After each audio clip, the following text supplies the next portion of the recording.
मोदक फुटतात का? मग हा व्हिडिओ शेवटपर्यंत नक्की बघा.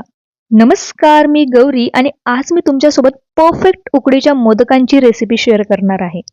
त्यासाठी कढाईमध्ये 1 चमचा गावरान तूप टाकलंय, 1 ग्लास पाणी टाकलंय आणि त्यामध्ये 2 चिमूटभर मीठ टाकून घेतलंय. त्यानंतर पाण्याला एकदा उकळी आली, की त्यामध्ये तांदळाचं पीठ टाकायचंय. आता पीठ किती टाकायचं? तर जितकं पाण्यामध्ये पीठ बसेल तितकं पीठ टाकायचं आणि 4 ते 5 मिनिटे मस्त उकड काढून घ्यायची. आता उकड काढून घ्यायची म्हणजे काय? तर हे पीठ टाकल्यानंतर झाकण ठेवून 5 ते 6 मिनिटं याला जे आहे वाफेवर शिजू द्यायचं. त्यानंतर गॅस बंद करायचा, त्यामध्ये 1 चमचा गावरान तूप टाकायचं आणि मस्त हाताने जे आहे त्याला वळून घ्यायचं, असं गोळा बनवून घ्यायचा किंवा मग तुम्ही गरम वाटत असेल हाताला तर गावरान तूप हाताला लावा आणि मग करा. त्यानंतर 1 वाटी खोबरं, गूळ, त्यानंतर काजू बदाम बारीक करून घेतले आणि हावरी आणि खसखस जी आहे ती मस्त भाजून घेतली. आता कढाईमध्ये 1 चमचा जे आहे ते गावरान तूप टाकलंय, 1 वाटी खोबरं टाकलंय आणि गूळ टाकलंय. आता गूळ माझ्याकडून जे आहे थोडासा जास्त झालाय, त्यामुळे सारण थोडंसं तुम्हाला चिकट दिसेल. तर तुम्ही 1 वाटी जर खोबरं घेत असाल तर अर्धी वाटी किंवा त्यापेक्षा थोडंसं जास्त गूळ घ्यायचंय. त्यानंतर इथे हावरी आणि खसखस भाजलेली टाकली आहे. त्यानंतर काजू बदाम बारीक केले होते ते टाकून घेतले आणि त्यानंतर आपलं मस्त आहे गावरान तूप. गावरान तूप थोडंही चिंगूसपणा इथे करू नका. भरभरून गावरान तूप टाका. कारण की त्यामुळेच आपल्या उकडीच्या मोदकांना टेस्ट येणार आहे. चाळणीमध्ये पानं जे ठेवले होते मी ते आता उकडीचे मोदक बनवायला मी स्टार्ट करते. त्यासाठी हा साचा मी घेतलाय ऑनलाईन.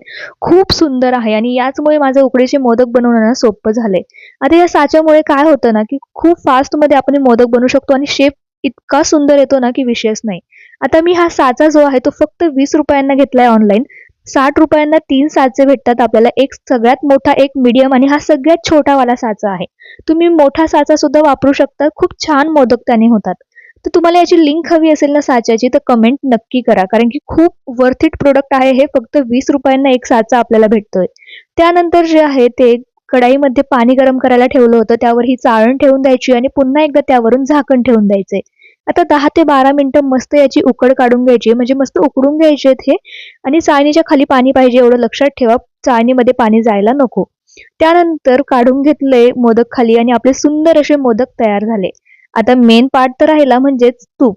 तर मस्त गावरान तूप सगळ्यांना लावून घेतले आणि मोदक गरम आहे त्यामुळे हे तूप जे आहे ते मस्त तुम्ही बघू शकता कसं वितळलं गेलंय. आणि आपल्या गणपती बाप्पांचा 22 जानेवारीला बर्थडे आहे. आपल्या सगळ्यांच्या लाडक्या बाप्पासाठी 22 तारखेला हे मोदक बनवायला विसरू नका. आणि मोदक बनवून झाल्यानंतर जे आहे ते मोदक कसे झाले होते हे 22 तारखेला मला नक्की कमेंटमध्ये येऊन सांगा. धन्यवाद.